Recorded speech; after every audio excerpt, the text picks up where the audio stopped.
Chairman PTI ने cipher का झूठा और बेबुनियाद बयानिया बनाया। साइफर ड्रामा सिर्फ और सिर्फ अपनी हुकूमत बचाने के लिए रचाया। कई रोज से लापता साबिक प्रिंसिपल सेक्रेटरी आजम खान के होशरुबा इंकशाफात। 164 के तहत रिकॉर्ड कराए गए बयान में आजम खान ने साइफर को सोची समझी साजिश करार दिया।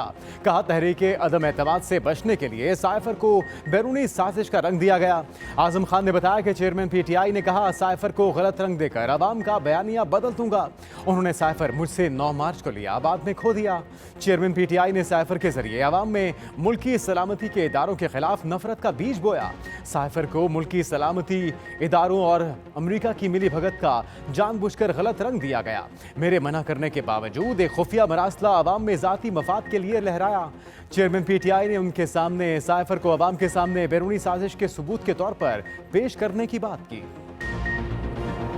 वजीर दाखिला राना सनाउल्लाह का चेयरमैन पीटीआई के खिलाफ ऑफिशियल सीक्रेट एक्ट का केस चलाने का मुतालबा। कहा साइफर गुम नहीं हुआ, अभी भी चेयरमैन पीटीआई के पास है। खुफिया सरकारी दस्तावेज को पक्की तौर पर तहवील में रखना जुर्म है। आजम खान का बयान से पता चल गया कि असल पीर जाफर कौन है। साबिक प्रिंसिपल सेक्रेटरी का बयान चेयरमैन पीटीआई के खिलाफ फर्द जुर्म है। शाह महमूद कुरैशी भी इस जुर्म में शरीक हैं। चेयरमैन पीटीआई को हर सूरत सजा मिलनी चाहिए। मुआवने खसूसी अता तारड़ ने कहा कि साइफर को तहवील में रखना और पब्लिक करना जुर्म है। आजम खान ने चेयरमैन पीटीआई को कौम के सामने मुजरिम करार दे दिया। चेयरमैन पीटीआई का फिलफौर ट्रायल किया जाए। तहकीकात के लिए एफआईए को हिदायत जारी कर दी गई।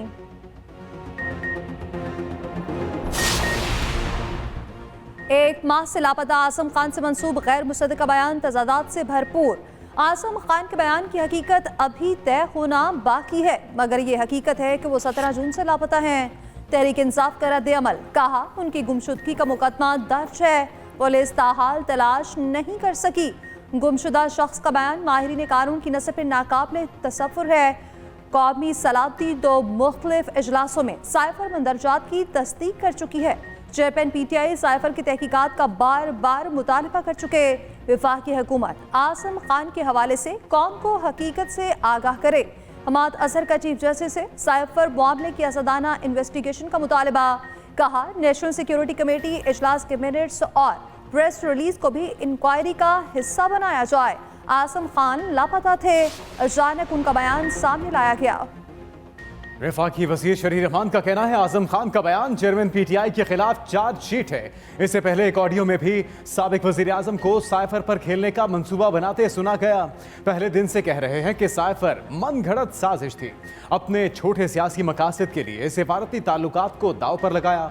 पाकिस्तान के लिए सिफारती बहरान पैदा किए।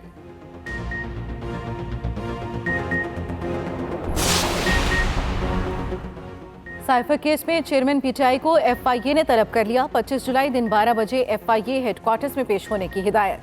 कहा साबिक वजीर आजम और उनके प्रिंसिपल सेक्रेटरी पर हसास मालूमात अफशा करने के कौमी सलामती को खतरे में डालने का इल्ज़ाम है। उधर वजीर आजम की गुमशुदगी की एफआईआर खारिज कर दी गई। साबिक प्रिंसिपल सेक्रेटरी 9 जून को लापता हुए थे। थाना कोसार में 16 जून को गुमशुदगी की एफआईआर दर्ज की गई। आजम खान ने पुलिस को बताया वो अपनी मर्जी से अपने दोस्त के पास थे। अपनी मर्जी से रज़ाकाराना तौर पर मजिस्ट्रेट के सामने बयान रिकॉर्ड कराया।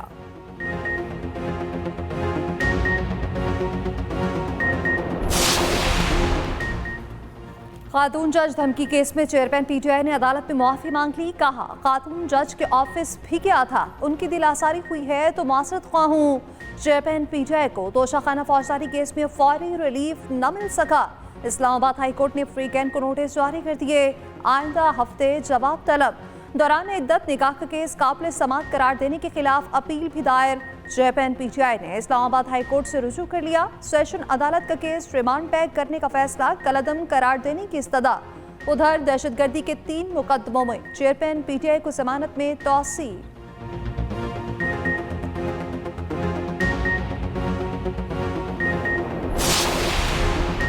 इलेक्शन पुरानी मर्दमशुमारी पर कराने का फैसला नहीं हुआ। वजीर आजम शहबाज शरीफ ने वाज़ेह कर दिया। एमकेएम ने तमाम तहफ़्फ़ुज़ात वजीर आजम के सामने रख दिए। खालिद मकबूल सिद्दीकी की वफ़द समेत शहबाज शरीफ से मुलाकात। वजीर आजम की तमाम अहम फैसलों के हर मरहले पर मुत्तहदा से मुशावरत की यकीन दहानी। एमकेएम से मुशावरत के लिए कमेटी तश्कील, वोटर लिस्टों में बेज़ाब्तियों को दुरुस्त करने की हिदायत। कमेटी इलेक्शन, निगरान हुकूमत समेत तमाम मामलात पर मुशावरत यकीनी बनाएगी। एमकेएम ने वज़ीर आज़म को निगरान वज़ीर आला सिंध के लिए शुएब सिद्दीकी का नाम दिया।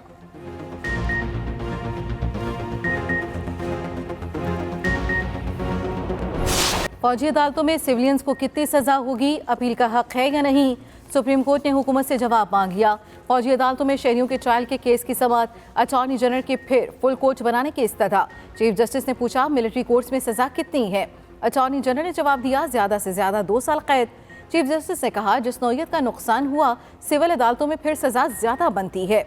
जस्टिस मुजाहिर नकवी ने पूछा, जब कोई शहादत नहीं हुई तो दफा 302 कैसे लग गई? चीफ जस्टिस ने रिमार्क्स दिए, 9 मई जैसा वाकया पहले कभी नहीं हुआ। दरखास्त गुजार भी ट्रायल चाहते हैं, लेकिन मसला शफाफियत का है। जस्टिस मुनीब अख्तर ने कहा, आर्मी एक्ट बुनियादी तौर पर बना ही फौज के लिए है। एक्ट के सिविलियंस पर इतलाक से पेचीदगियां पैदा हो रही हैं। समाअत जुमे तक मुलतवी।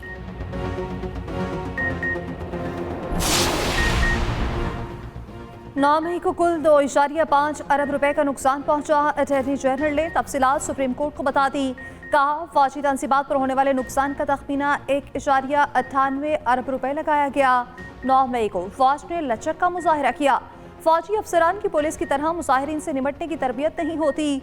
चीफ जस्टिस ने पूछा, क्या आप कह रहे हैं कि फौजी सिर्फ गोली चलाना जानते हैं? अटॉर्नी जनरल ने जवाब दिया कि फौजी अफसरान को इस तरह के जत्थों को मुंतशिर करना नहीं सिखाया जाता।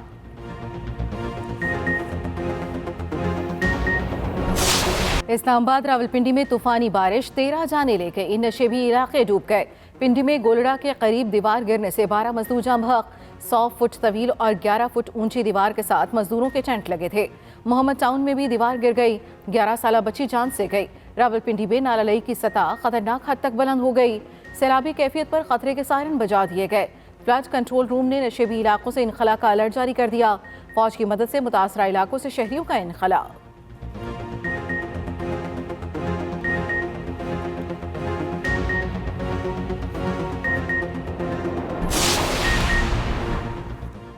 बारिश ने लाहौर डबो दिया। मूसलाधार बरसात से नशेबी इलाके भर गए।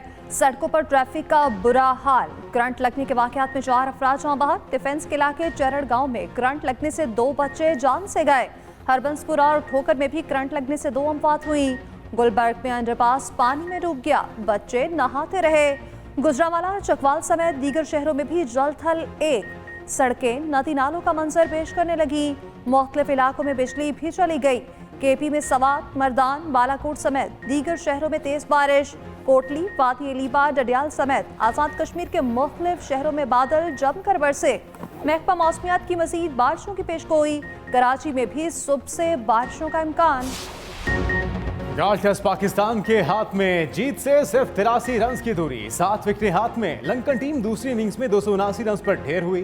पाकिस्तान को जीत के लिए 131 रन का हदफ दिया। दिन के अख्ताम तक पाकिस्तान ने 3 विकेटों के नुकसान पर 48 रन बना लिए। बाबर आजम और इमामुल हक 5वें दिन का खेल शुरू करेंगे। अब्दुल्ला शफीक 8, शान मसूद 7 और नोमान अली 0 पर रन आउट हुए। प्रभात जसूरिया ने 2 विकेटें ली।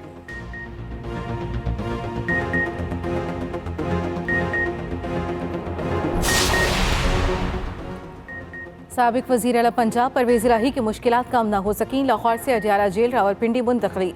सेंट्रल जेल अडियाला में नज़रबंद कर दिया गया।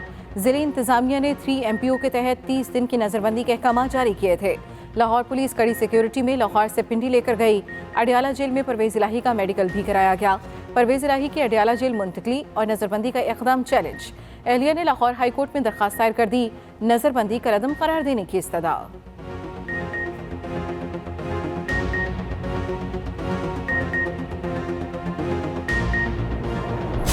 डॉलर की मुसलसल तीसरे दिन उड़ान। इंटरबैंक में डॉलर मजीद 76 पैसे महंगा।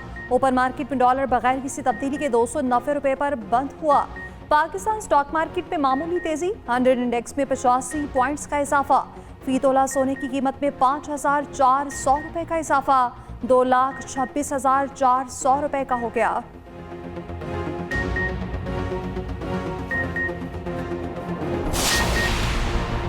दरियाए चेनाब में पानी के बहाव में एक बार फिर इजाफा। मुतादिद देहात ज़ेरे-आब, खड़ी फसलों को नुकसान। सियालकोट में ऊंचे दर्जे का सैलाब, मुतादिद गांव डूब गए। लोगों की नकल मकानी, हेड खान की और हेड मराला के मकाम पर दरमियाने दर्जे का सैलाब। दरियाओं के करीब आबादियों को मोहतात रहने की हिदायत।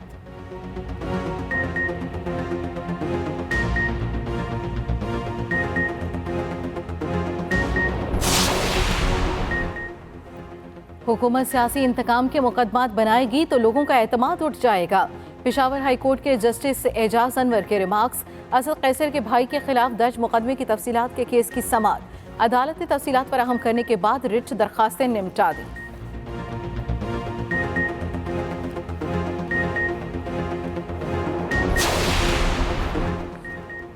चाय वाला बापू बन गया। 2016 में एक तस्वीर से मशहूर होने वाले ने लंदन में अपना कैफे खोल लिया।